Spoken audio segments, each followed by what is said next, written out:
Are you frustrated with the high prices of Canadian real estate? Well, prepare to be more frustrated, because this is a new series called Canadian Real Estate versus Private Islands. This is 74 East 37th Avenue in Vancouver, BC. In this photo, taken on a flip phone from 2002, you can see what the house might look like if you planted some cartoon flowers. We also have a picture of the roof, the room where they found Grandma, and something. I don't know what this is a picture of. And you get all this for the low, low price of $4.999999 million. And the house is described as very solid and livable. However, if you don't have that much money to spend, but you are feeling bonita, you can buy Isla Bonita off the coast of Brazil for only a little more than $4.6 million. And by the way, it's actually two islands. You get Isla Bonita and Isla Bonitinha, totaling about 20 acres of land. Isla Bonita comes equipped with a main house on the hill with 4 bedrooms, a games room with a ping pong and snooker table, a dining room, a kitchen, and 3 bathrooms. It also has a secondary beach house with 4 guest suites on one of the island's 4 white sand beaches. It has 3 staff houses, each with 2 bedrooms, a bathroom and a veranda, a boathouse, and a helicopter pad. For power and water, you have 3 generators, 2 freshwater wells, and 2 rainwater cisterns. There's also a 40-minute hiking trail around the island, and inoffensive monkeys. So what do you think? Which one would you rather live in? Let me know in the comments section below. Canadian Real Estate versus Private Islands, Part 2. We'll start with the island this time. Black Rock Cay in Honduras is on sale for $1.85 million. Black Rock Cay comes with the main house, including all of the furnishings, along with 2 guest cabanas and 2 boats, a 25-foot Navy whaler and a 20-foot runabout. There's a dock that can accommodate up to 6 boats, there's 2 water cisterns and a municipal water connection, grid power connect to the mainland, and ocean views overlooking the Mesoamerican Barrier Reef, the world's 2nd largest barrier reef. Here's the bedroom. Let's look at some of these photos. All the furniture's included. Nice vaulted ceilings. Huge bathroom with a big rock in it for some reason. Pretty nice. Ocean views. Ocean views. Sunsets. Pretty nice. There's a little office in case you're working remotely. Pretty nice overall. Comes with everything. On the other hand, if you prefer the hustle and bustle of the big city, we have 54 Stewart Street in Toronto for $1.8 million. Let's take a look through the photos here. 54 is the one on the right. This is a duplex. Nice brickwork. There's the entryway. There'll be a few aerial photos here. These are just showing the location in Toronto. It's right downtown. Step right out onto the streets downtown.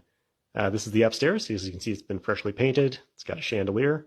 Maybe you could use a little refinishing on those nice hardwood floors. And this property is also partially furnished, as you can see. Bricked up fireplace. Another chandelier. Got some curtains already in place. Not too bad. This, I think... Alright, you know what? I understand what you're saying. Maybe you don't have enough money to buy a beautiful private island in Central America. Maybe you don't have enough money to buy a Crackton in Toronto. Well, don't worry, because I got you covered. If you need something a little more budget-friendly, you can go with beautiful Inisheimer Island in jolly old Ireland. It's only $663K. And it's located less than a 20-minute drive away from Donegal, an Irish town named after this pub in Calgary that everyone calls Donegal's. The island actually has all the amenities you need. It's got water, it's got electricity, it's even got broadband fiber internet, and it's got a house on it. It's, not super modern or up to date, but it's in good repair. It's definitely livable. It's got lots of natural light, hardwood floors, looks pretty nice. It's a nice little hideaway of a location.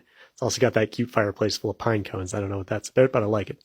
It's also got a lot of interesting history to the island. It was first believed to have been settled almost 5,000 years ago and since has been used as a military stronghold and by Cistercian monks, as well as once being owned by Thomas Connolly, the first Speaker of the House of Ireland. And all that can be yours for less than $700K.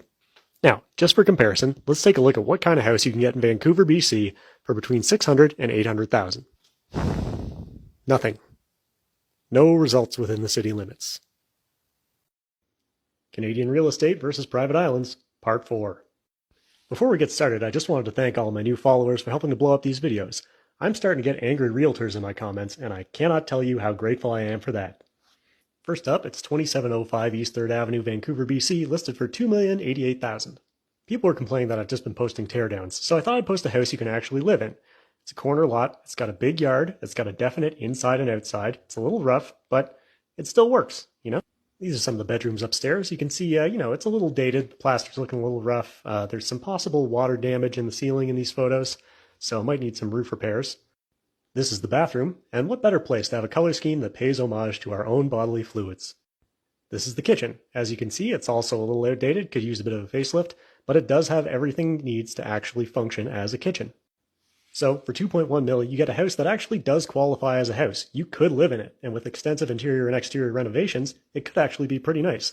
I've certainly lived in worse places than this. But let's take a look at what else you could buy for the same money. This is La Sistina in Laguna del Monte, Argentina.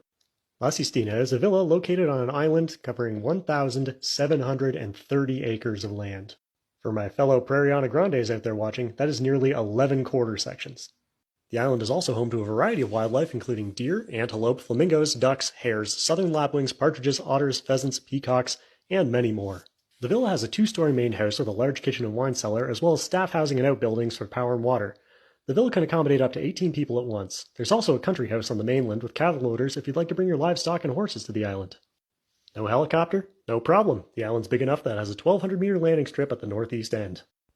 And all this can be yours for only $100,000 less than the house in Vancouver. So which property would you pick? Let us know in the comments. And if you've somehow been enjoying this series, be sure to hit the follow button because it is disturbingly easy to find these examples. A lot of you have been enjoying my series on Canadian real estate versus private islands, but maybe you're not enjoying it. Maybe you're saying, hey, I don't want to go to the beach. I want to stay inside and play Dungeons & Dragons. Well, that's why I'm making Canadian real estate versus literal European castles, Part 1. We're starting off with 1925 Adenac Street in Vancouver, BC, the nicest Canadian property that I've ever showcased on this series. This is a 2-bedroom, 3-bathroom house in Grandview. As you can see, it's actually fully intact. They painted a lot of fun colors. They've got hardwood floors. Unlike in Part 2, the hardwood floors don't contain any grim reminders of the opioid crisis. This is an actually livable house. I mean, I would go so far as to say that this house is something our parents' generation would have considered an acceptable starter home. It's got a bathroom. It's got laundry. It's got everything that actually makes a house livable to live in. And this stunning, actual house of a house can be yours for only $4.6 million. Now, I already know what the realtors are thinking. They're saying, it's because of the zoning. You know, you can take that house, you can smash it up, you can turn it into 10 tiny houses, you sell each of those tiny houses for $1 million, and you make a lot of money because of the zoning. I checked the zoning on this one. It's RM4, okay? That's not even that good, dude. That's still low-density residential.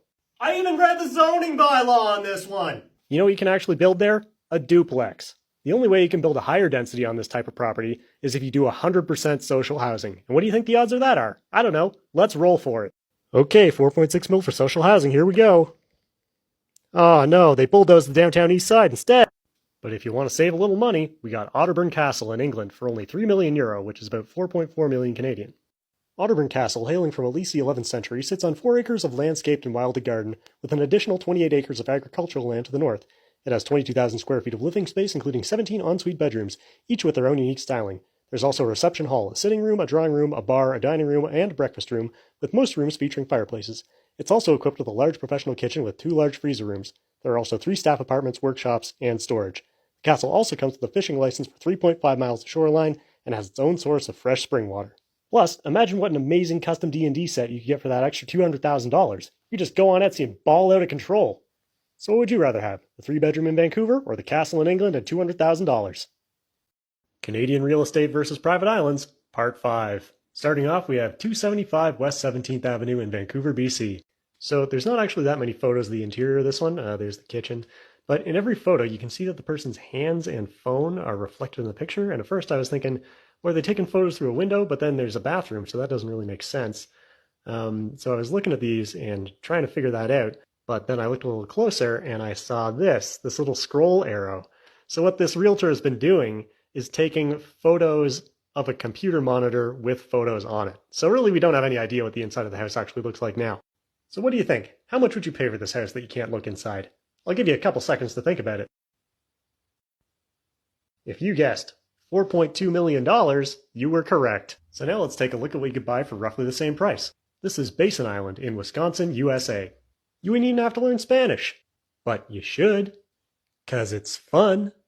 Basin Island is 26 acres of land with woods, meadows, and marsh. There's a custom-designed 3,700 square foot octagonal home with 3 stories in the main section and 2 single-story wings. You get a fully equipped kitchen, cedar siding, maple flooring, and 70 windows for lots of natural light. The master bedroom is located on the 3rd floor with spectacular 360-degree views. The west wing has a pool table and sleeper sofas for extra guests, and the east wing has a studio and workshop. There's also 2 bathrooms, one with a jacuzzi tub. The island comes complete with its own wind and solar energy generation systems and a drilled well for water. There's also a barge with a 1-ton capacity as well as a 75-foot long wharf for bringing guests and supplies to and from the island. The outbuildings include a carriage house, a generator house with a wind turbine, a garden shed with underground wine cellar, and a changing room for swimming. Honestly, I kind of want to buy this place. They already put a big picture of me up on the wall. So what's your favorite? Vancouver or Wisconsin? Let me know in the comments. Canadian real estate versus literal European castles, Part 2. This is 52 Proctor Avenue in Markham, Ontario. That's right, it's not in Toronto or Vancouver this time. Now, from the photos, you can't really tell much about the house because there's no photos of the inside of the house. It doesn't look like it's amazingly well maintained, but this is all we have to go on. So, what are you going to guess? What's the price? And the answer this time is $3.9 million. Or, for roughly the same price in euro, you could have this lovely chateau in the Bordeaux region of France. Now, I know there's going to be a bunch of people in the comments going, "That's not really a castle, it's not old enough, it doesn't even have any battlements." Well, you know what? It's a big stone building with a big stone wall, and they list it in the castle section on the real estate website. It even says castle right in the description, so I don't want to hear anything about how it's not actually a castle. The main castle has approximately 8,200 square feet of floor space, 7 bedrooms, 6 bathrooms, lounges and reception rooms, and currently hosts a luxury bed and breakfast. There's also a 1,560 square foot 4-bedroom cottage which provides an independent living area if you want to continue the business operations. Apart from the main residences, there's also 11 acres of vineyard and another 6,500 square feet of outbuildings to support the winemaking operations, plus 17 acres of forest, 13 acres of park meadows, numerous terraces, a large swimming pool, and a spring-fed pond. So what's your dream home? Do you want the teardown in Markham? Or would you prefer to have a bed and breakfast and your own winemaking operation running out of your very own castle? It is a castle. If you give me a hard time about this in the comments, I swear to God you're missing the entire point of the series. Follow for Part 3. Canadian real estate versus private islands, Part 6.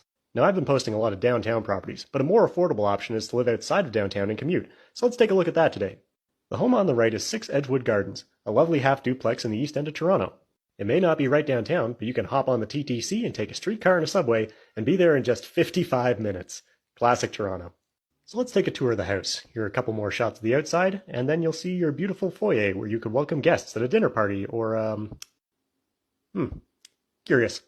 Anyway, we continue the tour with the living room, followed by the kitchen, which has one appliance, but it's a space heater. This is another living space. It's got a chandelier and a lovely vintage mirror. Another shot of the kitchen. It is a galley kitchen, which is an older style, but I actually kind of like it. This is the basement. You can see that there is wiring of some kind in the house. Partially finished. There is some drywall down there and some flooring. And this is the washroom. You could probably use some new grout around that tiling. And lots of closet space, as you can see here. Some more shots of the rear entrances. This would be the master bedroom, I believe. And a lovely backyard. And this handyman's dream of a half of a house, just an hour from downtown, can be yours for only $766,000. That's fair! Probably couldn't get a developed private island for that much, right? This is Iguana Island in Nicaragua for a slight savings of $140,000. Iguana Island, previously featured on the HDTV series Island Hunters, features 5 acres of land with a 3-bed, 2-bath house with a wraparound porch, dining room, bar, and living area, and also has additional accommodation for staff or guests on the other side of the island. The island's facilities provide power and pressurized water, as well as television, internet, and cell service. There's a boardwalk around the perimeter of the island for leisurely strolls through the native foliage, which is home to migratory butterflies, and a 28-foot observation tower to gaze across the ocean to the rainforests in the distance. The island also has coconut palms and banana trees if you're feeling snacky, and it's also located safely below the hurricane belt with a noticeable lack of biting insects. So what's your pick? A 2-hour round-trip commute and cooking all your food on a space heater, or drinking coconut and banana milkshakes with your new butterfly friends? Let me know in the comments. Canadian real estate versus literal European castles, Part 3. Today's Canadian property was sent to me by a viewer on Instagram, who also has a TikTok username that I forgot. It's a luxury condo located in our nation's capital of Ottawa. While Ottawa is mainly known for its beautiful weather, it's also renowned for its wild nightlife and its nocturnal wildlife. Located on the top floor of 428 Spark Street, this 2-bed, 3-bath condo features a private swimming pool on the balcony, with views of many of Ottawa's historic buildings as well as the highway interchange. There's a luxurious modern kitchen and plenty of living space with lots of natural light. There's a wine cellar and spacious bathrooms with functioning toilets, which I know you guys love. The condo also comes with 3 parking spots and the largest storage locker in the entire building. Just imagine relaxing in your own private swimming pool in January. That's gonna be dope. And your property taxes and condo fees come to only $67,000 a year. So how much would you pay for this luxurious 2-bedroom condo in Ottawa? Today's answer is $5.8 million. For today's castle, we're going to Belgium with a slightly less expensive property called Kasteel Vroonhoven. Nailed it. Castiel-Vernhoven is situated on 62 acres of land, including a vineyard, with an additional 110 acres available for purchase. The castle features a beautiful landscape park garden with ponds, orchards, woods, impressive driveways, and a wine cellar. The ground floor features salons, dining and living rooms, kitchens, washrooms, elevators, and a spacious bar. There's also a two-car garage with a mezzanine above with 2 guest bedrooms. The first floor has 5 bedrooms with ensuite bathrooms and a spacious hall with a dressing room featuring a balcony overlooking the pond. The second floor features a dressing room, 2 more bedrooms with ensuite bathrooms, and space to add 3 additional bedrooms if desired. The farmhouse, which has also been renovated, has 5 bedrooms, 2 bathrooms, and a kitchen. Next to the farmhouse, you will find 3 barns that could easily be converted to stables. The garden terrace at the back of the castle features a beautiful fountain pond with wide and beautiful views over the estate. So what's your pick? Live in La Vida Congelado in Ottawa, or strolling the grounds of your Belgian castle, trying to learn to pronounce words in Dutch? Canadian real estate versus literal European castles, Part 4. And I really hate today's Canadian listing, so strap in, people! This is 124 Baldwin Street in Toronto, Ontario. It's a 6-bedroom, 8-bathroom house that costs $3 million, which I'm telling you right now, because that's not even the big reveal this time. So let's take a look inside. We got a kitchen, we got a living room, we got another kitchen, we got a kitchen next to a TV, and you can see that it's also next to a couch and a bedroom. There's a fridge there. This is a kitchen. And then we got a fireplace next to a bed. What else we got? Oh, they must have cleared it out. There's another kitchen, of course. This is just some living space, a balcony. This is a kitchen. This is another kitchen, another balcony. So this is a house that's been subdivided into 8 different apartments, and it's described as having long-standing tenants and huge upside potential. They also say it's ideal for an owner-operator with long-term vision.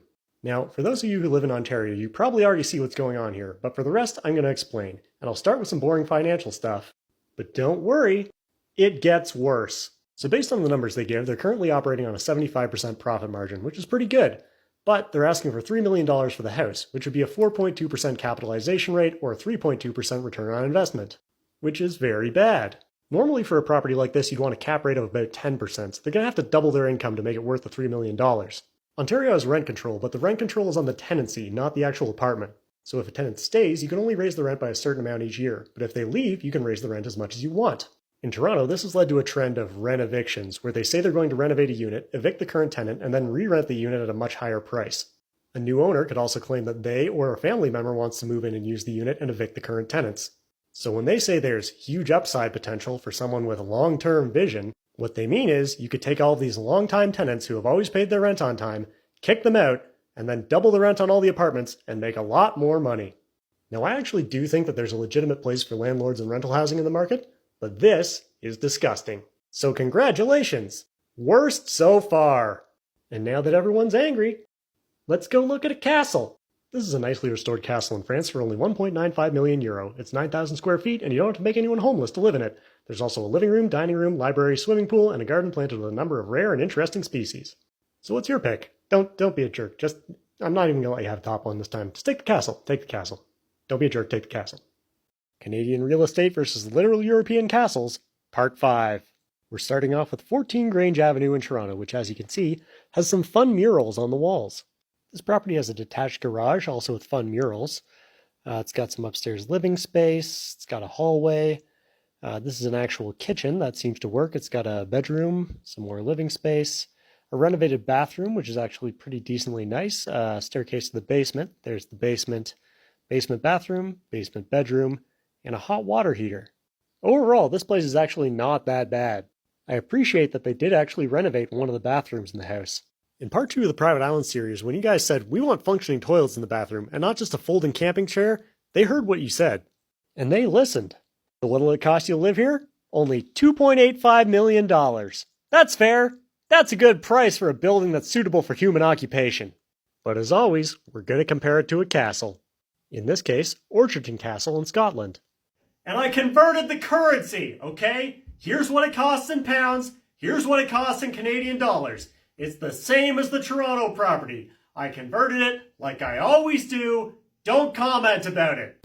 Orchardton Castle is a Scottish baronial-style castle situated on 5 acres of land. It features 40 rooms, including 20 bedrooms, with 30 working fireplaces, as well as oil central heating. There's also a large pond, a wooden stable block, a large gravel parking area, and a footpath that provides access to a private beach. Just look at some of these photos. Pretty nice. Large bathroom, it's got a movie theater, a library, a drawing room, a dining room, and a ping pong table, which is kind of my personal favorite. It's also got 900 meg broadband internet. If you're not Canadian, it's really hard to explain why this detail is so infuriating, but trust me, I'm unreasonably angry about it. So what's your choice? The technically livable house in Toronto, or the Scottish castle with a pro gamer internet connection? House, castle. House or castle? House, house, castle, castle, house or castle? Canadian real estate versus literal European castles, Part 6. The affordable edition. You asked for it, I didn't think it would be as funny, but we're gonna try it anyway. I found today's property with the help of viewer Sarah, who has a TikTok account managed by her cat Waffles. She also makes these cute crocheted animals. I like the alpaca. This is 83 Olivier Street, a 3-bed, 1-bath in Dieppe, New Brunswick. Part of the Greater Moncton area, Dieppe was named after the most catastrophic battle in Canadian military history. So let's take a look inside. This is the living room featuring parquet floors, an acoustic ceiling, and what looks to be an electric wall-mounted heater. This is the kitchen, which looks like it was photographed with a wide-angle lens, but actually, it's just like that. The bathroom is modeled after a Best Western hotel bathroom, and you have a bedroom with overhead lighting that'll make you feel like you're in your very own basketball court. The home is conveniently located next to a Swiss chalet, a liquor store, and the Walmart, also known as the Blackout Drunk on a Monday Night Triangle. And this stunning home in a bustling metropolis of 28,000 people can be yours for only $375,000. That's not too bad. And since this home is in New Brunswick, I can tell you that it last sold in 2010 for just under $140K. That's only a 169% increase. That's fair! And maybe you're wondering, where's he going to find a castle in Europe for that cheap? Well, you forgot about Eastern Europe. That's right, we're going to Poland. Nostrovia, bitches! This castle can be yours for only 1.15 million zloty, or about 365K Canadian. This Polish palace, currently used as a hotel and restaurant facility, is located on 11 acres of land, enough to grow your own kapusta for homemade guamki. There are over 20 bedrooms, a bar, chapel, dining rooms, and kitchen with storage facilities. The building is surrounded by a landscape park with a pond, fountains, and a playground. So what's your pick? The 3-bed, 1-bath in Dieppe, or the picturesque Polish palace perched on a park with ponds and a playground? Canadian real estate versus private islands, Part 7. We're starting off with 4184 12th Avenue, a 2-bed, 1-bath bungalow in Vancouver, BC. We're starting the tour with some fun murals, which I know you guys love, and there's a chandelier as well. Very classy. Here's the bedroom, which has an ensuite bathroom. Weird choice for a 2-bed, 1-bath, just gonna come right out and say it. Here's the hallway with a lot of natural lighting in it. The kitchen with a nice green fridge and a dartboard right next to the fridge. The other bedroom, which does not have an ensuite bathroom, but it does have ensuite access to the laundry, and I guess technically speaking, a washing machine does have a drain. So there's that. This is the basement, and then we see the back of the house, the garage, and of course the backyard. The backyard may not look like much, but you can see from the photos that someone's been digging some holes back there, which to me implies the potential for buried treasure. Get all this for the low, low price of $2.4 million. That's fair. Not the worst we've seen so far. If you'd prefer to save $150,000, there's Zapango Orchids Island in Nicaragua. Zapango Orchids Island is a small archipelago that includes the main island and 2 small islands very close by and currently operates as an eco-lodge bed and breakfast. There's a main house which can hold 8 adults and 2 children, plus Zapango Birds Lodge for an additional 2 adults. There's also a main palapa with a palm roof, mezzanine lounge, and a large kitchen. Zapango features a large 200 square meter sandy beach with a sun deck and diving board. The island also has 4 docks and comes with 3 boats, 2 silent electric 5-seaters and a 16-seat launch boat. There are also a handful of sit-on-top kayaks included with the purchase. The island is fully off-grid with a 12-panel solar electric system, a water filtration and purification system, and a buried septic tank with on-call service. The island also has Wi-Fi and cell reception. If you wish to expand the business operations, there's room for another 4 to 5 lodges on the island. The island's guests range from families, birdwatchers, yoga enthusiasts, writers, painters, businessmen, cigar clubs, etc., many of whom travel to Zapango Orchids Island several times a year to escape from the hustle and bustle of their busy life. And a throwback all the way to episode 1, it's even got inoffensive monkeys! So what's your pick? Digging for buried treasure in the backyard of your Vancouver bungalow, or owning and operating your very own monkey business? Canadian real estate versus literal European castles, Part 7. Kicking off today's video, we have 1384 West 32nd Avenue in Vancouver, BC, which didn't have any photos in the listing at all. But it is described as having a very livable house. This is what it looks like on Google Street View. Lawn's a little shaggy, but not too bad. But I wanted to see what the inside of the house looked like, so I did some digging and found that there's actually a rental listing for it. It's a 3-bed, 2.5 bath for $3,800 a month. Here's the inside. There's a fireplace, hardwood floors, pretty nice, lots of natural light. It's not too bad. The home is 99 years old. This is the kitchen. Staircase, which is mostly carpeted. And here's another shot of the outside. In the rental notes, they say it's been updated in recent years. You're not allowed to use the garage. You have to park on the street. You have to do your own lawn maintenance. Utilities are not included. and there's no dishwasher in the kitchen. So what do you think? 3-bed, 2.5 bath, rents for $3,800 a month, 99-year-old building. I'll give you a few seconds to guess, and then I would encourage you to take that guess and just double it. The price for today's property is $11.68 million. That's fair. So what do you... what kind of castle do you think that gets you? This is Chateau de l'Épinay in France for €7.9 million. Chateau de l'Épinay, which currently operates as a luxury hotel, features 19 individually decorated bedrooms, each with an ensuite bathroom and a seating area with a view of the garden. There's a fitness center, a spa with a hot tub and Turkish bath, a cinema, a games room with billiards, table tennis, and piano. The castle grounds feature 57 acres within the castle walls and an additional 79 acres surrounding the walled grounds with fields for horses, a large parking area, and a private lake with 3 islands. That's right, the castle comes with its own private islands. This is the crossover episode. So what do you like? The house in Vancouver with 3 bedrooms? Or the luxury hotel in France with 3 private islands? Let me know in the comments. Canadian real estate versus literal European castles, Part 8. We're starting with 785 West 26th Avenue, a 4-bed, 3-bath in Vancouver, BC. So let's take a look inside. We got the back of the house, some living space, the kitchen, and the dining room. Interesting color scheme, I gotta say. Some more living space, a bedroom, this is the bathroom, backyard again, and whoop! There's a cat, there's a cat, there's a cat. Hello, cutie. What are you doing there? What are you doing looking at the camera? Say hello. Say hi. Say hi to the other cutie. All right, I don't really care about the rest of this house, but if you're in Vancouver and you can take a tour of this house, please go do it and pet that cat and tell it that I love it. Thanks. So what does it cost? Let's find out. $3 million. Good deal. But I guess you can't spell les cats without castles, so let's go compare this to a castle. This is Wire Castle in Belgium for €1.9 million. As you can see from the photo, it has a moat around the castle, possibly to repel cats. Strike 1.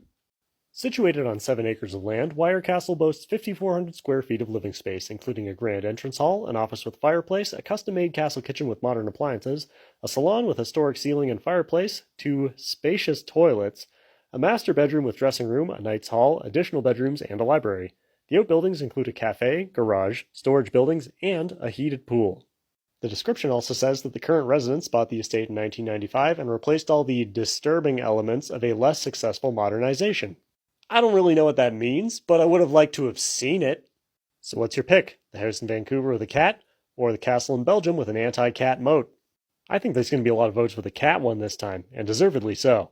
Let me know what you think in the comments. Canadian real estate versus private islands, Part 8.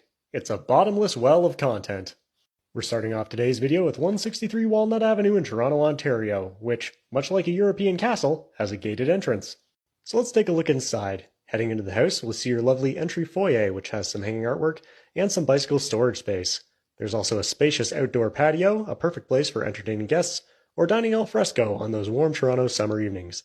The living room has an elegant spiral staircase which heads up to the main bedroom, and the main bedroom itself has a view overlooking your lovely patio. This is the other view of the living room. This is your backyard. And you'll also see that upstairs there is an office space with a small library. Now, keeping in mind that the functioning toilet status is unknown, what do you think it'll cost you to live here? Well, the answer today is $1 million. That's fair.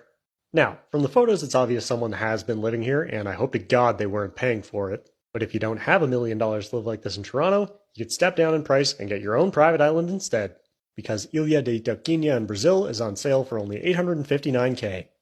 Itauquinha, measuring about 2.5 acres in size, features a primary house with 4 bedrooms and 2 bathrooms, as well as a secondary 2-room house with all necessary amenities. The island also has solar power with generators for backup power.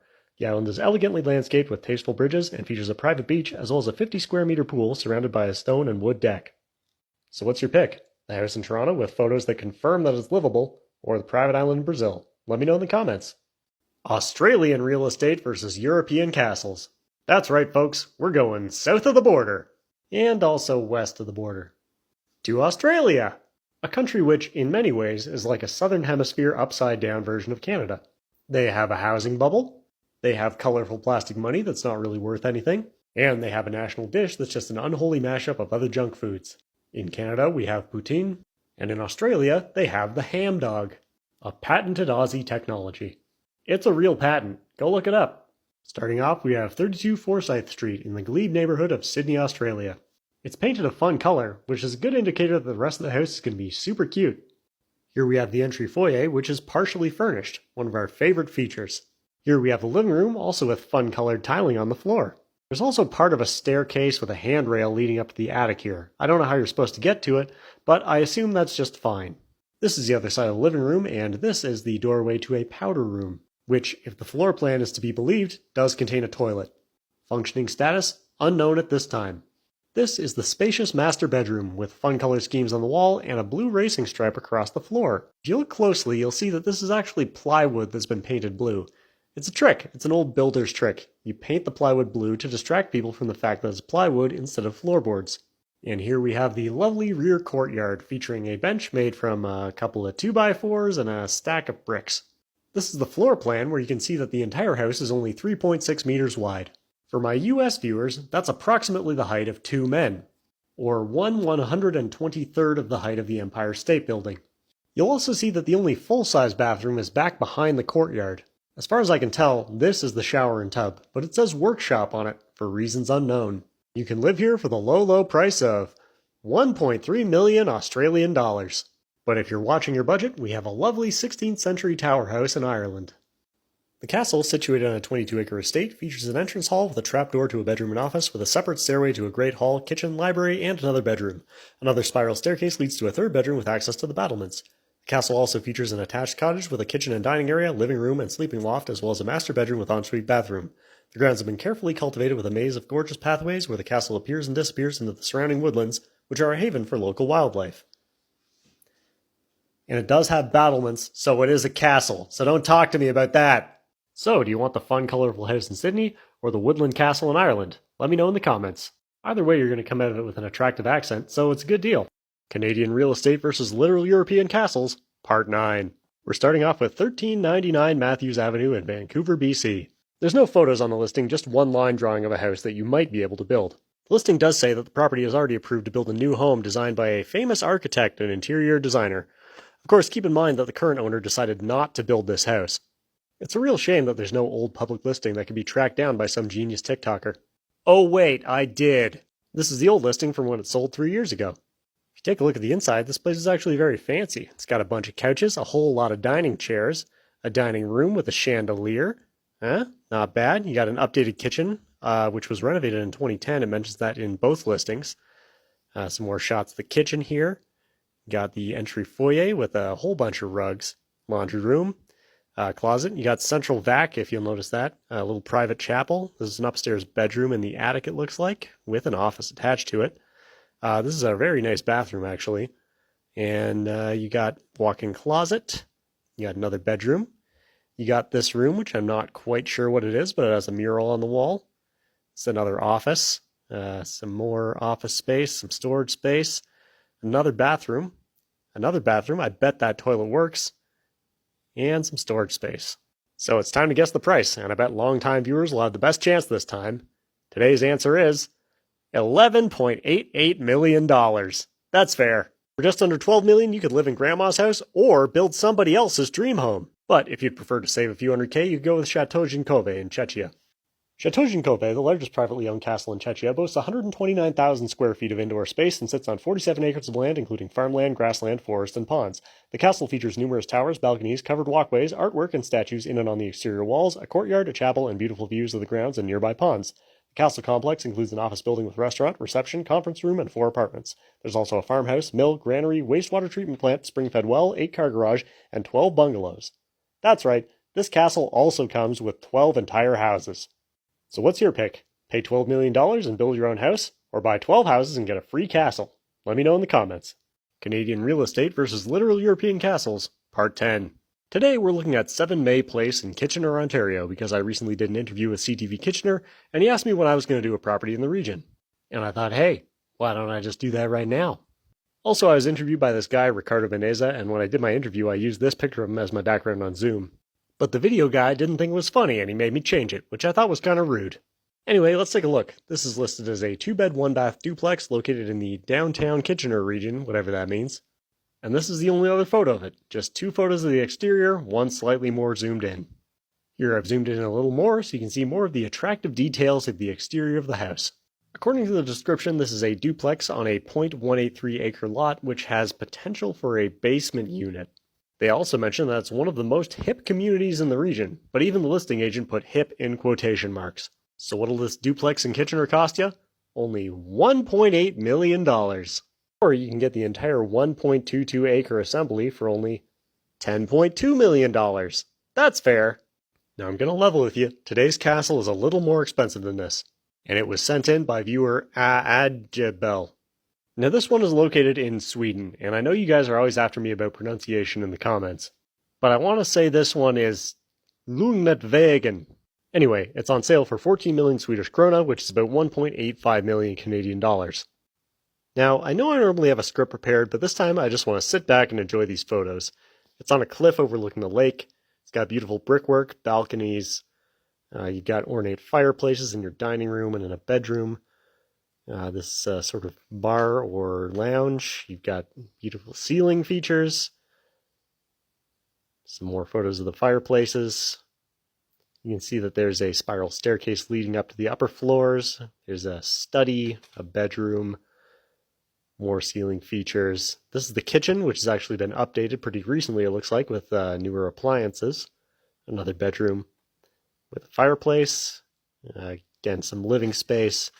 It's just a really nice property that you can buy for only $0.05 million more than the place in Kitchener. It's also got a carriage house and a garage. And here's some more views of the surrounding lake. So what's your pick? The duplex in Kitchener with potential for a basement suite, or the Swedish castle with an updated kitchen? Let me know in the comments. Canadian real estate versus literal European castles, Part 11. We're kicking off today with 36 Mitchell Avenue in Toronto, Ontario, which is a row house, but it's also an end unit. Ooh. You remember when you were a kid and your parents would get a bag of bread and everyone would fight over the end pieces? It's not like everyone would just eat the middle pieces and the end pieces would just stay in the bag and get closer and closer and closer until they eventually touched and someone had to make the sandwich of misfortune. The end pieces are the best part and everyone wants them, just like this house. So let's take a look inside. Here's your kitchen, which has a fairly updated stove. There's your entry foyer. This is your living room for entertaining. This is the upstairs washroom, which has an elevated tub, which gives it more regal feel. This is the downstairs hallway. The stairs are looking a little bit wonky here, but as you can see, if you put carpet over them, you can't even tell. Back to the tour, this is a room of some kind, possibly a bedroom. This is the upstairs hallway. This one is definitely a bedroom. This, I believe, is another bedroom with 2 radiators. This is the basement. Definitely something interesting going on with the floor and the walls down here. This is another shot of the basement from another angle. As you can see here, the staircase to the basement is starting to slowly descend through the floor of the basement. Now, I didn't know this was a thing that could happen, but I got thinking about it and made me think maybe there's a hidden chamber beneath the basement floor. And as we learned in Private Islands Part 7, that indicates the potential for buried treasure. After that, we have your basement bathroom, the laundry room, and your beautiful backyard garden. I can't say for sure what the quality of the garden soil is like, but the weeds do seem to be having a tough time with it. And what'll this lovely townhouse cost you? $1.2 million. That's fair. But if you want to save yourself $25,000, you could also buy this castle near Carcassonne, France. I don't know much about the region, but I do understand that it's a good place for farming. So let's take a look inside. The first thing you'll see is your huge living room with fireplace. It's also got plenty of space for entertaining and a huge mirrored column, whatever that's about. This is your interior courtyard. This is the kitchen, fully featured with all your appliances. Another view of your courtyard. This is a view over the castle wall. Here are some of the upstairs bedrooms. They also have a lot of in-suite bathrooms, which all come with clawfoot tubs. I don't think that's quite as classy as one that's elevated on a solid platform like the Toronto house. But, you know, whatever floats your boat. This is the backyard, and of course it has a pool. Why wouldn't it? This is the view from the pool of the castle, and here's the view from the street. So let me know your pick in the comments. The end piece in Toronto with an elevated tub and treasure potential, or the castle in France with a courtyard and farming potential. But remember, kids, if you farm in the game, you farm in real life. Canadian real estate versus literal European castles, Part 12. The hits just keep coming. Starting off today's video is 3477 Quebec Street in Vancouver, BC. For the environmentalists in the audience, it does appear to have a green roof, although it doesn't appear to be on purpose. So let's take a look inside. Here's your living room, which does have a cable hookup, not bad. It also appears to be super haunted, which is pretty cool. You're going to see a photo of the corner of the kitchen with a drawer that's ajar and a mysterious stain on the floor. Who knows what that's about? This is another photo of the kitchen. The cupboards under the sink are also ajar. This is the stove. Appears to be a gas stove with an electrical hookup, probably for the oven. This is the washroom, and it also has a clawfoot tub. No photos of the bedrooms, but I assume they do exist. The listing also says that the basement features are unknown, and you know what that means. There's the potential for buried treasure. So what'll this cost you? Only $1.48 million. Good deal. That's only about $100 per ghost. But if you're looking to save a couple bucks, you can go with Castle Iacobeni in Romania. Now for some reason they didn't have a lot of photos of the interior, but they did have this video, so now you're going to get to watch the whole thing. Castle Iacobeni, situated on 20,000 square meters of woodland, features 7 bedrooms and 8 bathrooms. The interior is based on local stone and wood and features a dining room for 12 people, a breakfast room, an orangery with large terraces, an office, a gym, table tennis, a dressing room, and a dedicated hunting room with a safety box for storage of any dangerous goods. There's also rooms for staff, outbuildings with workshops and a wine cellar, a 25-person pavilion with barbecue, bread oven, and goulash kettle, plus a 900 square meter vegetable garden. There's also a stable and outbuildings for 2 horses, as well as a garage for cars. Here's some more photos of the dining room. They really love the dining room in this place. There's a staircase going to the second floor. You're going to see a lot of shots of this. There's a chandelier. Dining room's really nice. I do want you to see the kitchen because it is fully featured with all the appliances. But once you've seen this, that's pretty much it. It's a nice castle. You should just enjoy it. So what's your pick? The house in Vancouver with ghosts and treasure potential? Or the castle in Romania with vegetables and vampire potential? Let me know in the comments. Canadian Real Estate versus Italian Villas, Part 1. That's right, it's a brand new series. It's kind of exactly like my old series, except it's cheaper, so I can do all of your hometowns that you've been constantly harassing me about. So let's get started with today's Canadian property, which was sent to me by Cheese. This is 500 Sumas Street, a lovely little bungalow on 1/8 of an acre in Victoria, BC. It's also got this nice rose bush out front. I'm not actually sure if it's roses, I'm not a florist. Anyway, I bet it's pretty nice on the inside, so let's take a look. Here's your kitchen, featuring a glass top stove and a KitchenAid mixer. Ooh. And for the home handyman, it's the perfect opportunity to update that backsplash and the kitchen cupboards. Here's your washroom, which features a toilet and a dish rack. Very nice. Here we have your lovely living room with a table set up for all sorts of interesting arts and crafts. And finally, here's your basement with plenty of storage space for just all kinds of containers. You could do laundry down here, you could have your friends over a tie-dye party, it's whatever you want. But that's not all. Let's take a look at the property description. As we see in the description, house severely damaged by fire. Land value only. Court-ordered sale. Do not approach current occupant. Showing with listing agent only in attendance. It's also a corner lot. Hell yeah, dog. So what'll it cost you to live here? Only $535,000. That's fair. That's not bad at all. You probably make that in a year. Or maybe you can come up with some kind of cool side hustle that you can do when you live in this house. But hey, maybe you don't want to live on an island. Maybe you want to live inside a giant boot. This villa is for sale in San Vivaldo, Tuscany for only €365,000. The 3-level, 3,000 square foot villa features an entrance hall, large open space with dining room, living room with fireplace, and a large kitchen with direct access to the veranda. Upstairs, you'll find 4 bedrooms, a bathroom, and another veranda terrace. The property is also surrounded by a 15,000 square foot garden and is completed by a double garage, a cellar, a large cleared room, and a boiler room on the lower level. So, what's your pick? The bungalow in Victoria with space for all kinds of cool, fun hobbies? Or the villa in Tuscany where you're probably just going to spend all your time gazing out at the countryside and shit? Boring! Canadian Real Estate versus Italian Villas, Part 2. I know you guys like that dog picture that I have in my basement, but all I got today is this hotel art, so I hope that's okay. For today's video, we're heading to Halifax, Nova Scotia for our most affordable property yet. It's an explosion of value. This is 121 Main Avenue, and from the outside it looks... Okay, just wait until you see the inside, okay? Give it a chance. Here's your entry foyer with some lovely laminate flooring and a storage bench. Just imagine putting your boots in there, or maybe a blanket or something. Moving on, we have another room with what appears to be a closet, so I assume it's a bedroom, and it's got parquet flooring of some kind. Here we have another room where they've taken down some kind of wall paneling and just left it there, in case you want it. Here's your very modern open concept combination living room and kitchen.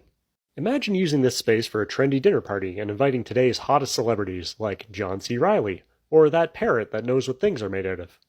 Or if you're more of a garden party person, you can invite your guests into your carefully curated backyard. From the listing description, we see that this is a great investment opportunity because it has the ability to be 2 units as of right now, although it does require some work to meet living standard. And this party-perfect Halifax home can be yours for the low, low price of $275,000. That's fair. If you use the traditional 3 times your income rule, you'd only need to make about $92,000 a year to afford this place. That's not bad at all. But if you're not like super into fishing or whatever, you could go for this Italian villa instead. On the ground floor, this villa also features an open kitchen and living room concept, as well as a service bathroom with washing machine. On the next floor up, we'll find the master bedroom, a hallway with built-in wardrobe, and a large bathroom with a tub, a functioning toilet, and a functioning bidet. Heading up to the top floor, you'll find 2 more double bedrooms and a 3rd bathroom. The villa is finished with terracotta flooring, brick arches, and wood beam ceilings, and also has a lovely outdoor space with sun exposure from 2 directions. So what's your pick? The potential for 2 units with only some work to meet living standard? Or 3 bathrooms with bidets? Let me know in the comments. Canadian real estate versus literal European castles, Part 13. Today we're going to Regina, Saskatchewan, which was recently in the news for having one of the most ill-conceived town slogans of all time. Right up there with Winnipeg, Manitoba, and Sycamus, BC. This is 2323 Aaron's Road. Let's cut right to the chase and take a look inside. We'll take a look at a couple more shots of the exterior of the building, and then we'll head inside and see your spacious kitchen. Perfect for cooking for a large number of guests, which is great because you got a couple of dining tables and a bunch more dining tables. Lots of lounge chairs crowded around the TV. You can see some more of the living room here, more of the dining room, another shot of the living room, another hallway. Here's the exterior again. This is a bedroom, pretty nice. More bedrooms. Got a little sitting area here. This is a washroom, got a laundry room, and a nice deck at the back. So what'll it cost you to live in this bungalow that's clearly been converted into a senior's residence? Only $1.52 million. That's fair. That's a pretty good price for an old folks home in one of Canada's top 575 most exciting cities. But if you're feeling a little strapped for cash, you can get yourself this nice fortified castle in Italy. This 15th century castle, a fortification built along the walls of the city, spans 5 floors with 25 rooms totaling almost 15,000 square feet. The lower level contains the perfectly preserved stables now used for art exhibitions. On the first level, there's a reception hall, a bathroom, and a 2-bedroom apartment with a kitchen, living room, and bathroom. On the second level, you'll find the primary apartment with a vaulted hall, kitchen, bedroom, and bathroom. In the east wing, you'll find the Countess's apartment with a bedroom and a bathroom. The third level features the music room, study, an additional bedroom and bathroom, and another apartment in the east wing. On the top level, you'll find the ancient attics with terracotta floors and wooden trusses. Check out this cool room in the basement with hooks and chains all over the place. I don't know exactly what you'd use it for, but I bet you guys could come up with some fun ideas. You know what my wife and I like to do in our basement? Laundry. So, what's your pick? The retirement home in the city that rhymes with fun, again, their slogan, not mine, or the Italian castle with the world's coolest laundry room? Let me know in the comments.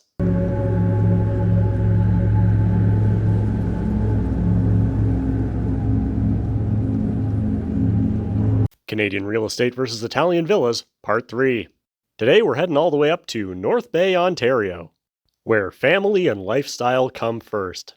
That's not a funny slogan. It doesn't even really make sense. How are they both first? What, was it a tie or something?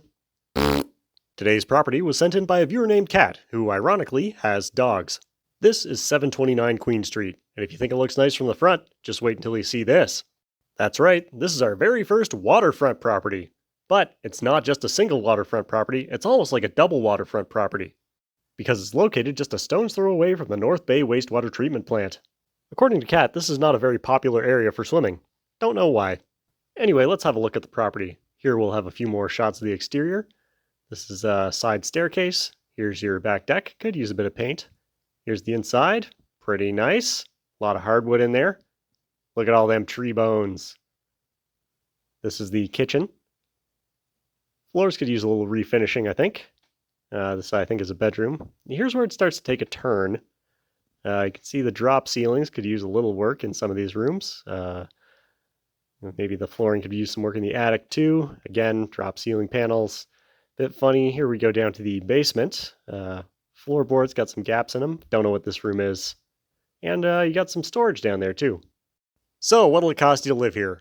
Only $649,000. That's fair. Now, I know some of you in the comments are going to say, it's a waterfront property in the city, it's a desirable area, it's the land value. And I just want to remind you that this is a rundown crap hole in North Bay, Ontario, next to the f***ing sewage treatment plant. So maybe just think for a second, like a second before you post this time, okay? Just a second. On the other hand, if you're just not that interested in where things go after you flush them, you could try this villa in Italy for about the same price. Located in the panoramic area of Canardo, Villa Gianella is an oasis of tranquility, just 15 minutes from the city and the Swiss border. With modern finishes and a refined taste, the entrance to this villa opens onto a large sunny living room with a wood-burning fireplace and a staircase that connects the two living levels. On the upper floor, you'll also find a kitchen with access to the garden, which is equipped with a barbecue and pergola for outdoor lunches and dinners. There's also a bedroom and a bathroom, complete with double sinks and a hydrotherapy tub. On the lower level, you'll find a sitting room, 3 bedrooms, each with direct access to the garden, another full bathroom, a cellar, and the laundry room. Finally, there is a large covered area for parking outdoors. So what's your pick? Going for a dip next to the wastewater treatment plant, or wasting your own water in your luxurious hydrotherapy tub? Let me know in the comments. Canadian Real Estate versus Literal European Castles, Part 14. Today's episode is brought to you by Hannah of Sand and Fireworks, who somehow figured out how to sign up to support my content even though I've never mentioned it in any of my videos. Today we're going to Calgary, Alberta, where the town slogan is, "Be part of the energy." Sounds like someone's never heard of the mass energy equivalents. We're all part of the energy, bro. Get over yourself. This is 423 2nd Avenue Northeast. Starting off, I do like that it's blue, but let's take a look inside. First off, we got the kitchen, which is pretty good. It's like a real kitchen. It's got all the stuff. It's got a food cooker, it's got a water place, it's got all these wall boxes to keep your food in. It's pretty good. Next, we got this empty room with an old couch in it. Okay, gross. Then we got this photo, which I'm not sure what the purpose of it is, but maybe it's to show you that there is electricity in the house. Then here's the bathroom featuring the cheapest shower stall from Home Depot. And if you look down here in the corner, you can see a bit of what appears to be a functioning toilet. I know those are important to you guys. And then here we have this low-resolution photo of a window somewhere. And that's it. That's the last photo. Overall, this is above average for the houses I've shown in this series. It's got everything you need. You can eat some food, and sit down for a bit, and then go to the bathroom. So what'll it cost you to live here? Only $1.39 million. That's fair. I gotta say, for $1.4 million, I love how avant-garde and blasé the photography here is. Just pointing the camera in random directions, taking pictures, and then going to brunch. Imagine the self-confidence and strength of personality you would have to make a listing like this. I don't even know that I'm selling a house right now. But if I did know, I wouldn't care. On the other hand, you could get yourself this castle in Italy for only €950,000, and if you're wondering what that is in Canadian dollars, just look down here. I always put it here, and yet somehow there are still people commenting about it in every video. It's here, the conversion is here. Also, the word castle is the first word in the title of the listing, so I don't want to hear about how it's not a castle. This castle, which includes 4 towers surrounding the courtyard, features a living space of 6,000 square feet and has been renovated while preserving the original characteristics and materials of the time it was built. The ground floor contains the kitchen, a large and bright living room, a charming circular dining room inside the ancient watchtower, as well as a guest bathroom. On the first floor, you'll find the primary suite with original fireplace, a walk-in closet, and a large modern bathroom, along with 2 additional bedrooms and another bathroom. On the second floor, in the watchtower, you can enjoy panoramic views of the surrounding valleys. In the basement, you'll find the utility rooms, 2 large cellars, and access to the 650 square foot garage. The property is surrounded by a 20,000 square foot garden and is only 14 kilometers from the city of Piacenza, so you can enjoy the amenities of the city with a countryside lifestyle. So what's your pick? The comfy couch in Calgary or the panoramas of Piacenza? Let me know in the comments. Also, if you've watched this far and you've been enjoying my videos and you want to help support me to keep making them, here's how to do it. You just go to the link in my bio and you click here and you can give me a little bit of money if you want to. However, if you actually need the money, please don't give it to me. I'm doing fine. But if you got money to waste and you want to waste it on this nonsense, go ahead. Also, this is my other cat. Her name's Luna. You normally don't see her in the videos as much as the orange one because she's more nervous. But today she came to sit next to me while I was filming, so I thought I'd introduce you. Thanks for watching, and I'll see you next time. Big news, everyone. For the last few months, I've been getting a lot of comments about my earbud microphone setup. I know it's not that great, but I was doing what I could with what I had at the time. But now that I have a handful of people supporting the channel, I figured it was time for an upgrade. Now, I'm not crazy, I bought everything used, but I went out and I got some quality equipment that I can use in the videos going forward. So let's plug it in and give it a try. And there you have it, folks. You should be able to hear me a lot more clearly now. I'd like to give a special thanks to Hannah, Jessica, Flavio, Emily Rose, Andrew, Elizabeth, Sarah, Martin, Tom, and Sheldon for helping to make this possible. Thanks for watching, and I hope you're looking forward to the new videos with better audio. Canadian Real Estate versus Literal European Castles, Part 15. Today we're looking at 124 Walmer Road in Toronto, Ontario, a semi-detached home which is listed as 0 bedrooms and 0 bathrooms. I don't really know what that means, but hopefully we're gonna find out. So let's take a look at the photos. From the outside, it doesn't look too bad. Nice brickwork, there's some pretty good foliage. I don't know what's really wrong with this place. Oh, I see. I guess this is why they listed as 0 bedrooms and 0 baths. Probably no working toilets either. That's why it's 0 bathrooms. I know that's important to you guys.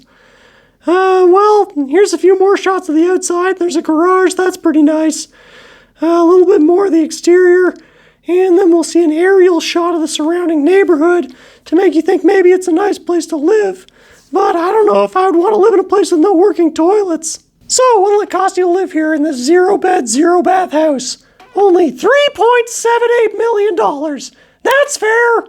On the other hand, if working toilets are something that's important to you, you can have this castle in France for just a little bit less money. This French castle with roughly 9,000 square feet of living space on 44 acres of land features 9 reception rooms, a fully equipped kitchen, a breakfast room with access to the terrace, 6 bedrooms, 4 luxury bathrooms, fireplaces, stone staircases, and other fine architectural features. There's also a guest house with 2 bedrooms and a bathroom. There's also 6,000 square feet of outbuildings as well as a swimming pool and lovely elevated views of the surrounding countryside. So, what's your pick? The 0 bed, 0 bath house in Toronto, or the French castle that comes with a 2 bed, 1 bath house as a free bonus? Let me know in the comments. Canadian real estate versus Italian villas, part 4. I got a lot of complaints about my voice in the last video, so I found a way to mix it so it sounds more like the old videos.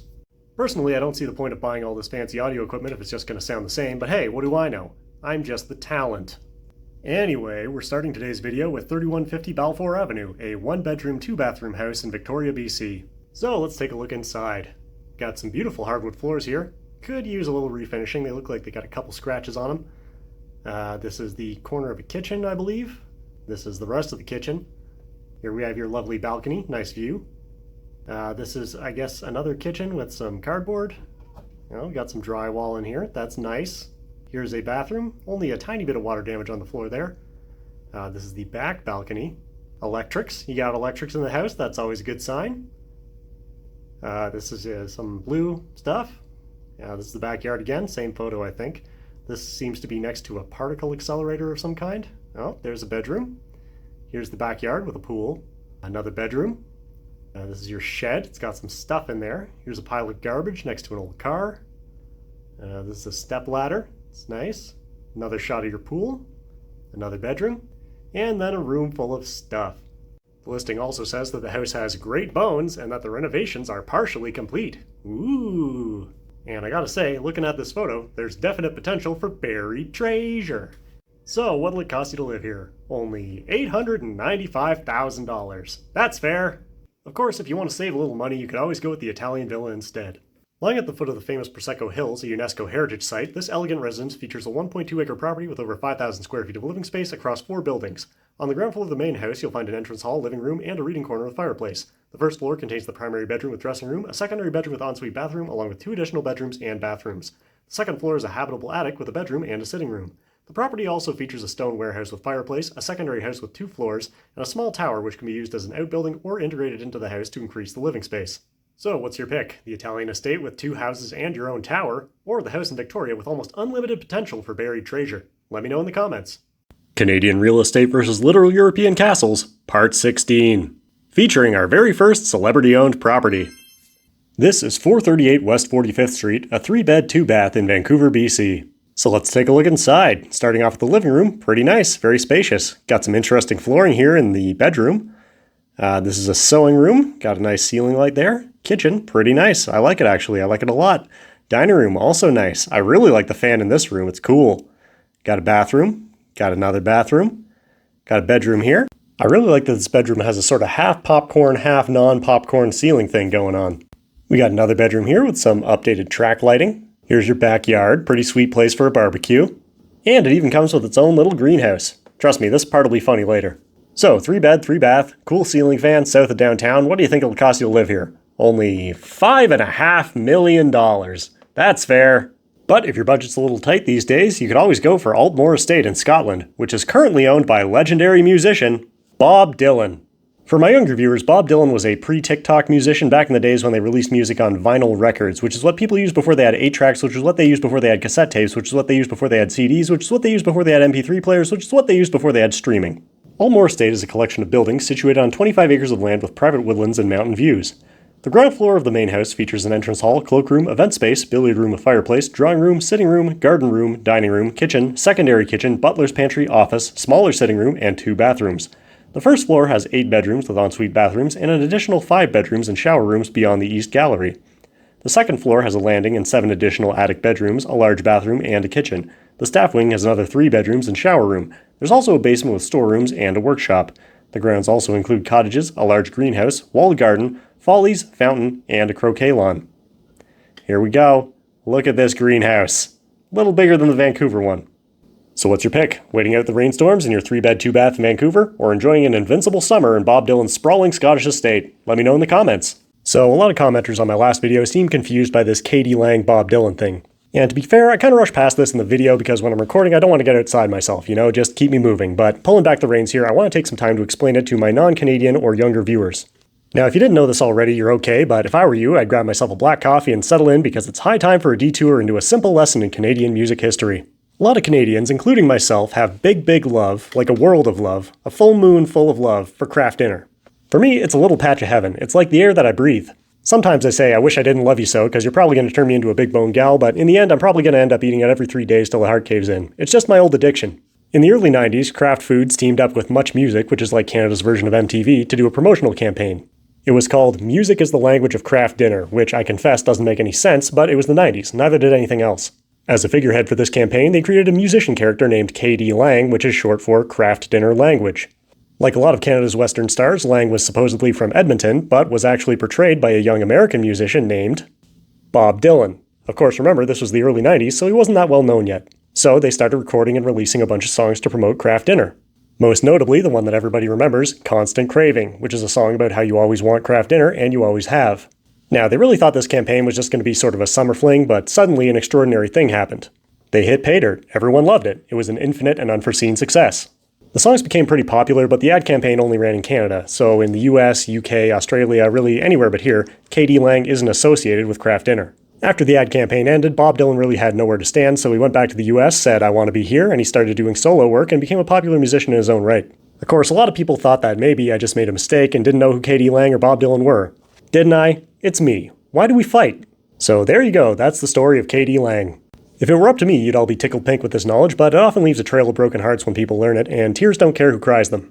But I like to think that once in a while, if you close your eyes, K.D. Lang is real, even if she's only real in all our hearts. Anyway, I hope that clears things up for you. As a bonus challenge, I'll give a shout out in my next video to the first person to comment with the correct number of K.D. Lang song titles contained in this video. I'm including the old K.D. Lang and the Reclines albums, songs from the cover album Drag, as well as songs from the supergroup Case Lang Veers, but only where Lang is credited as an author. To help you get started, here are all of the single-word song titles that I used. Good luck! Canadian Real Estate versus Literal European Castles, Part 17. Is that too many? It kind of seems like a lot. We're starting today's video with 821 The Queensway, a 3-bed, 2-bath home in Toronto, Ontario. So let's take a look inside. Here's your entry foyer. You got a nice little fireplace there with a brick chimney. That's pretty nice. Here's some more of the downstairs. You got a room with a lot of bookshelves here, which appears very big, until you look at it without the wide-angle lens. That's too bad. You got your living room here. You got a bathroom. You got your back deck. This is the stairs up to the upper floor. Here's your kitchen area. Kitchen, dining combined, I guess. This is an upstairs bedroom. Another upstairs bedroom, or the same one. This is an upstairs bedroom as well. What I like about this room is that you got this cool little hobbit closet here at the side, and you can barely tell that they've done any work on the ceiling. Moving right along, we've got more of the upstairs space here, and your lovely upstairs patio. Very luxurious. So what'll it cost you for this lovely and livable Toronto home? Only $9,999,999. That's fair. I actually only have a $10 million bill. Do you have like a loonie for change? I have 4 quarters. And if you like haircuts, it's conveniently located across the street from a barbershop that's next to another barbershop. However, if you were playing croquet and $200,000 fell out of your pocket, you could also get this castle in the Piemonte region of Italy. Look, it's already in Canadian dollars. I know I always put the conversion right here. It's a different currency and I put the conversion here, and people still complain and say it's not in Canadian dollars, but it is this time. It's already Canadian dollars. You can see it right here. Stop asking me about it. This 15th century castle features 23 bedrooms and 23 bathrooms with a total of almost 60,000 square feet of living space. In addition to the 23 apartments, there is a warden's apartment, 12 reception halls, and the southern wing can be used as a restaurant and event halls. There's also a fitness area in the basement of the castle. The castle grounds also include an old church, a rectory, and a potential new building area where 15 additional apartments could be built. The castle is embellished by a well-maintained Italian garden, including a hedge maze, 3 shrines, and many statues. The property is crossed underground by tunnels and galleries that were used in the past, as well as cisterns to provide water to the inhabitants of the castle. I'm just going to let a few more of these photos roll without any more commentary.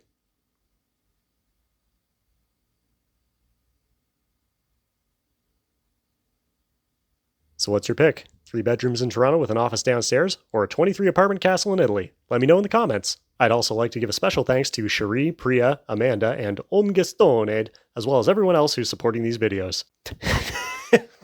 10 million. Canadian real estate versus Italian villas, Part 5.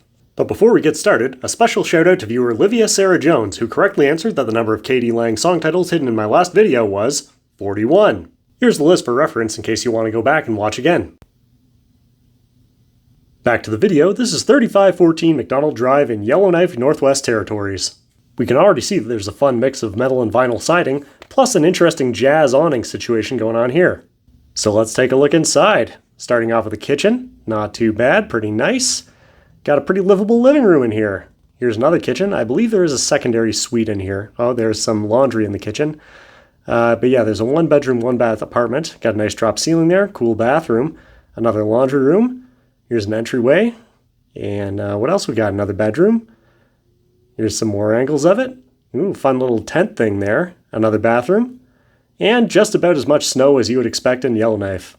The listing also mentions that the house is going to be re-leveled in the summer of 2023, the mechanical room is accessible from the outside of the house, and they have water delivery and sewer pump out. That'll be fun. So what do you think? What'll it cost you to live in this bustling metropolis of almost 20,000 people, located significantly north of 60 degrees latitude? Only $695,000. That's fair. For my non-Canadian viewers who like to complain that I'm comparing properties in the big city to properties in the middle of the country, I suggest you look up where Yellowknife actually is. Although I will admit that as of 2006, it is now accessible by road. But as always, if you're feeling a little short on cash, you can go for the Italian villa instead. This villa, built in the early 1900s, features a 25,000 square foot garden designed by an architect and stocked with quality plants. On the ground floor, you'll find a large living room with fireplace, dining room, kitchen, a study, and a bathroom. A stone staircase leads to the upper floor, where you will find the primary bedroom suite with a walk-in closet and bathroom featuring a whirlpool tub and a sauna. You'll also find 4 additional bedrooms and another bathroom. Upstairs, you will also find a partially finished attic with updated windows. In the basement, you will find a cellar, laundry room, boiler room, and other service rooms. The property is completed by a double garage and a warehouse. So what's your pick? The hustle and bustle and beautiful beaches of Yellowknife, or living out in the remote wilderness of Italy? Let me know in the comments. I'd also like to give a special thanks to Hidefa and Kata, as well as everyone else who's supporting me to make these videos. Thanks again, and I'll see you next time. Canadian real estate versus literal European castles, Part 18. This series is old enough to vote! We're starting off today's video with 2223 Gravely Street in Vancouver, BC. And if you're wondering why I'm dressed like this, it's in honor of today's house. Because it's gray. Everything must be gray. What's your favorite color? It doesn't matter, it's disgusting. Banish it, and replace it with gray. Gray floors, gray walls, gray appliances, gray cabinets, and gray countertops. Imagine sitting in your gray living room watching Grey's Anatomy. Or staring out the window of your kitchen at a gray Vancouver morn, eating grapes. Here in your beautiful gray home on Gravely Street. It's a great time to buy. Now look, obviously this is a reno flip where they put in new floors and cabinets and stuff, but I strongly encourage you to go look up the old listing of when this last sold and look at what the house looked like then. I'm not allowed to republish the photos from the old listing, but I will tell you that it had beautiful, well-maintained hardwood floors, it had lots of color, lots of personality, and the kitchen even had this really cool dual oven stainless steel 8-burner gas range. Before the renos, it was pretty clear that this house was being used as someone's primary residence and they were actually customizing it for their own enjoyment. I'll also tell you that in October of 2020, it sold for $1.28 million. So take that number and then add whatever you think that they think these vinyl plank floors and new counters are worth. And the answer is $3.8 million. That's gray. In the flipper's estimation, the work they've done here is worth just over $2.5 million. But hey, maybe you want to save yourself a couple bucks and move to Spain instead. Featuring 8 bedrooms and 5 bathrooms over 4 stories, this residence is part of the monastic complex of Santas Creus, and due to the configuration, it could be subdivided into 3 homes if desired. On the ground floor, you'll find a large living room, a large hall with seating area, and a reception hall with fireplace. You'll also find 2 large double bedrooms, a small dining room, and the old kitchen. A few steps lead to another landing on the main floor with access to an office, a full bathroom, and the laundry room. On the first floor, you'll find another living room and 3 bedrooms, one of which has access to a covered gallery with arches and a large terrace, a full bathroom, and a living room. On the second floor, you'll find an open-plan room on 2 levels with potential to convert it to a second apartment. On the lower level, you'll find the main kitchen and the main dining room, which incorporates an adjoining living room. A glass door leads to a natural garden on 2 levels with a fountain, the old laundry area, and beautiful trees. The home also has a private garage with access to the square. So what's your pick? The castle in Spain, or the grey house on Gravely Street in the grey city of Vancouver? Let me know in the comments. To be fair, I have heard that Vancouver real estate is a real gravy train. Gray. Canadian real estate versus literal European castles, Part 19. Today we're starting with 371 Stupeville Road in Richmond Hill, Ontario. It's listed as a 0-bed, 0-bath property on just under 10 acres of land. As you can see, it's pretty nice, but needs a little bit of work to be move-in ready. But unless you're looking close, you can barely notice the water damage, although some areas of the house are already partially furnished. It's also listed as power of sale, which means that the housing market is probably doing super great right now. But if you're looking for a house that's halfway done and barely been left out in the rain, now's your chance. So, how much will it cost you to live in somebody else's partially completed dream home? Only $8,995,000. That's fair. But as usual, if you don't have enough money, you can always go for the European castle instead. This Italian castle, dating to the 1400s, is located in the Tuscan Hills and sits on 55 acres of land, boasting 17 bedrooms, 14 bathrooms, and nearly 25,000 square feet of living space. Plumbing, electrical, and air conditioning have all been renovated for modern comforts. The property features splendid ballrooms filled with historical furniture, decorated ceilings, and luxurious fireplaces, as well as a newly built swimming pool and panoramic views with nighttime lighting. Located only 30 kilometers from Florence, the castle is an impressive and spectacular residence among the Tuscan Hills with quick access to the city. The castle features an internal garden, a vineyard, spacious lawns with a helipad, and a large parking area for up to 140 cars, as well as a tennis court and fields for sports lovers. So, what's your pick? The Italian castle with a helipad and tennis court? Or the Ontario home that's almost halfway done? Let me know in the comments. Canadian real estate versus Italian villas, Part 6. Ever since I started this account, people have been telling me that my comparisons are unfair and that I should be doing a different city, like London. And while I don't normally like to let the haters dictate my content, today I'm going to try it out. This is 3892 Dundas Street South in London, Ontario. Here we have a photo of the lovely front facade of the house, which has a sort of mixed media thing going on with wood and brick. Here's the rear of the house, where you have a spare window and some other miscellaneous valuable items. And that's it, those are the only 2 photos in the listing. As you can see, you might want to trim the grass a bit and maybe throw a coat of paint on there, but otherwise it's looking pretty good. As you can see from the listing, this is a 3-bedroom, 2-washroom house, and it needs renovation apparently, although you can hardly tell from the photos. It's also close to airport and major highway. House sale as is, looking for immediate closing. So if you wanted, you could fly into jolly old London and take possession right away for the low, low price of only $600,000. That's fair. But as always, if you want to save a couple of bucks, you can buy this Italian villa instead. It's apparently in a town called Dante Alighieri, presumably after the guy who wrote the Divine Comedy. That's pretty neat.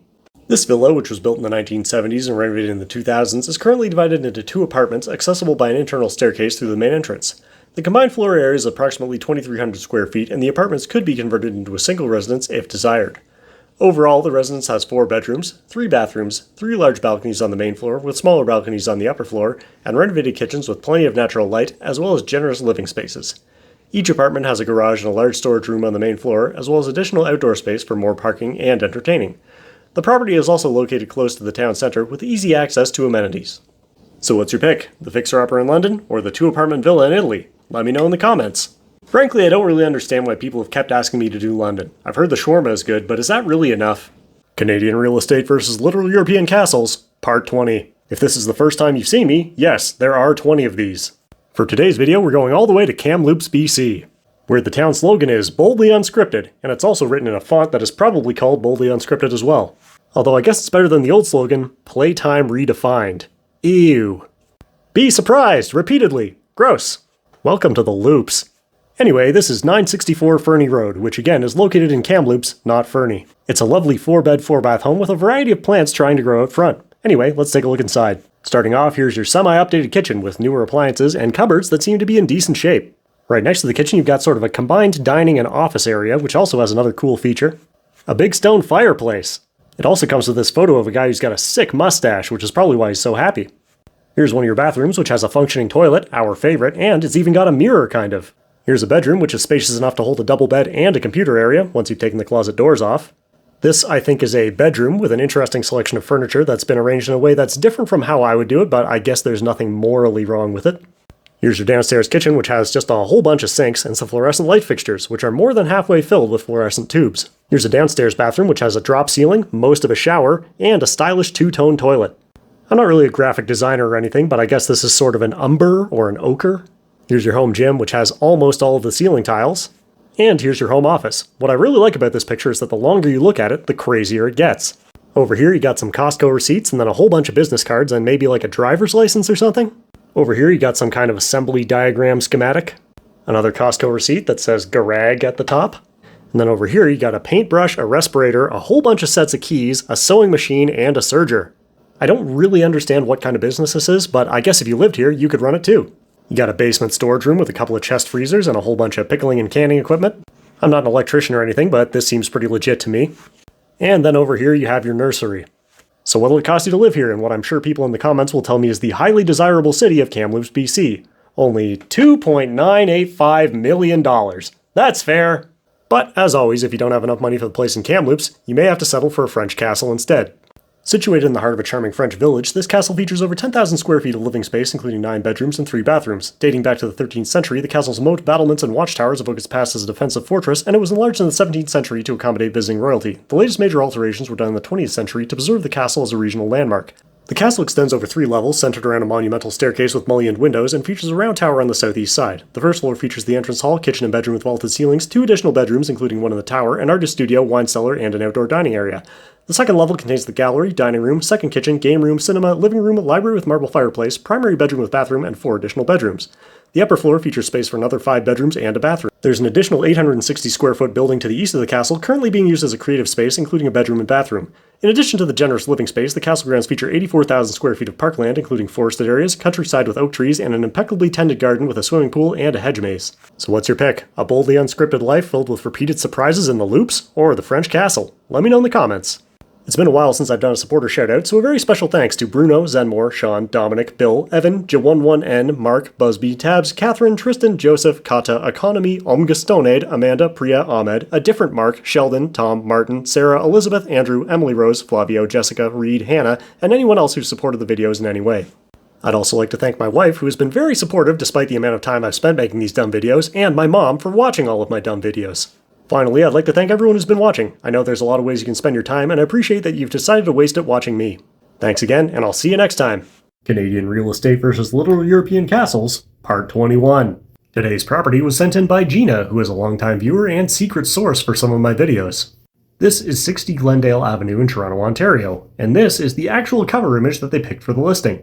Not a great sign. Here's another angle of the house. You can see that the windows are made of wood. Interesting choice. You've also got a garage at the back, as you can see here. Here's your driveway, which seems like it'll be super fun to back out of every day. Especially because you get to share it with your neighbor. And here's a close-up of the garage roof where you can see you can probably use a couple of new shingles here and there. Now normally this is the part of the video where I would say, let's take a look inside. But unfortunately, with this property, no access to the interior will be granted due to the mold and asbestos. Which I'm sure will lead many of you to say that this is a perfect development property on this 27 by 90 foot lot. And obviously I checked the zoning on this one, so it's regular residential zoning with a floor space ratio of 0.6. Not that good. That means after you're done tearing down this house, which is so full of mold and asbestos that you can't even go inside, you could build a home of up to 1,458 square feet. Not tiny, but not exactly a palace or a condo development either. I always check this information, but a lot of people in the comments section seem to think that I'm totally unaware of it, so I'm telling you up front this time. So what'll it cost you to live here? Only $930,000. That's fair. On the other hand, if you feel like you need to save a couple $100,000, you'll have to settle for the castle in France instead. This castle, situated on over 12 acres of woodland, dates from the end of the 19th century and features over 5,000 square feet of living space with 13 bedrooms and 3,000 additional square feet of outbuildings. Many characteristic elements of the castle are preserved, including the towers, the high ceilings, fireplaces, parquet floors, a central staircase, and moldings, the decorative kind, not the actual mold kind like in Toronto. The castle was renovated in the 1980s and 90s. Today, the castle and outbuildings are divided into 4 separate dwellings, creating the opportunity for a variety of uses, such as a bed and breakfast, event space, or if you've been considering that French castle commune with you and your friends, this could be your chance. So, what's your pick? The house in Toronto that's so filled with mold and asbestos that you aren't allowed to go inside because it's too dangerous to your health? Or the castle? Let me know in the comments. And if you're really determined to miss the point of what I'm doing, and you think the house in Toronto is still a better deal, then please comment and talk to us about it, because it's very funny for me and the other people who watch these videos. Canadian Real Estate vs. Literal European Castles, Part 22. Look, I'm back home today. The dog's here and everything. This is 1775 Cedar Crescent, a 6-bed, 3-bath home in Vancouver, BC. Here you can see another exterior shot of the house, another exterior shot where you can see you might need a little bit of work on the siding, and another shot showing off the backyard where you can see your lovely rectangle. There were actually no photos of the inside of the house on the listing, but lucky for us, the listing from the last time it was sold is still publicly available. So let's take a look at your lovely new home. There's the patio and a living room. Here's your kitchen, not too bad. Dining room, maybe a little issue with the ceiling there, not too sure. We got a couple of bedrooms here. Not too sure what's going on in here, actually. I think these might be socks. Finally, we got a couple more bedrooms in the attic upstairs, and one in the basement. And looking at these photos, these all seem to have egress windows, which means they're like legitimate legal bedrooms. That's pretty good. Now, a lot of people ask me about access to key amenities like Swiss Chalet. This one was only a 7-minute drive away from the nearest one. But apparently, every Swiss Chalet in BC has been closed, which I didn't know about, but this one has been turned into a hot pot place, which actually looks pretty good. And for the people who like to complain that the castles in my videos are heritage properties with restrictive development guidelines and the Canadian properties are targeted at developers, I'd like to point out that this property falls under the First Shaughnessy Heritage Conservation Area. So good luck redeveloping it into a condo tower. So what'll it cost you to live here? Only $6.2 million. That's fair. Another fun note on this property, it was last sold in June of 2016 for $6.36 million, which is about $7.8 million in today's money. So between the price drop, inflation, land transfer taxes, and realtor fees, it seems like the current owner is going to be taking something like a $2 million haircut on this deal. That's a shame. But as always, if you don't have enough money for the house in Canada, you can settle for this castle in Switzerland instead. Much like the house in Vancouver, you're not very close to a Swiss chalet, but you are only a short drive away from the ski resort called Canadian Fast Casual Chicken Restaurant. This castle, constructed in 1905 by the Swiss artist Edmond Biel, is a unique and exceptional property which has been extensively renovated in recent years. Featuring 6 bedrooms and 16 rooms total across 4 floors, the 7,000 square foot living area has been updated while still keeping the original spirit of the residence, including the living rooms and studio. The castle is located in Sierre, which is nicknamed the Cité du Soleil for its average of 300 days of sunshine per year. So, what's your pick? The house in Vancouver with your very own rectangle, or the castle in Switzerland? Let me know in the comments. Canadian Real Estate versus Little European Castles, Part 23. The Fireside Edition. This is 3364 Burnham Thorpe Road West, a 3-bed, 2.5-bath bungalow in Oakville, Ontario. So let's take a look inside. Here you have your living room with some kind of a red couch in it, pretty nice. This is another shot of the living room. Here you can see the red couch again. This is another shot. It's really hard to tell how big this room is. This is a hallway with a keyboard in it. Okay, weird. Here's a bedroom with a bay window. Alright, I like that. This is a bathroom, functioning toilet, everyone likes that. Here's your backyard, pretty spacious. Another shot of the backyard and the deck. And here's your basement, partially finished. You've also got a hot tub and an above-ground pool. And a trampoline, or trambopoline if you prefer. So, what'll it cost you to live here? Only $2.4 million. That's fair. But, as always, if you need to save a few $100,000, there is a European castle available as well. This castle, situated on 15 acres of land, boasts 9 bedrooms, 7 bathrooms, and 7,000 square feet of living space. Built in the 19th century, the castle was fully and professionally restored in 2015 and can be purchased with all fixtures and furniture if desired. On the ground floor, you'll find a grand entrance with fireplace, a living room connected to a terrace, and an office with washroom. On the first floor, there are 3 large bedrooms with washrooms, a living room, dining room, with terrace, and another office with washroom. The second floor, you'll find another 4 bedrooms, 2 bathrooms, and living room. The third floor has 2 large sunlit rooms with potential as bedrooms or a cinema. Finally, in the basement, you'll find the kitchen, dining room, billiard room, and vaulted cellar. The property includes a 1,600 square foot, 3-bedroom cottage with sauna, a secondary home of about the same size, a garage, and a workshop. The grounds also include a chapel amongst the beautiful parklands and lake, making it a perfect venue for weddings and other events. There's also a heated saltwater pool with sliding roof and electric cover, as well as outdoor washrooms and showers. So what's your pick? The bungalow in Oakville or the castle in France? Let me know in the comments. Canadian Real Estate versus Little European Castles, Part 24.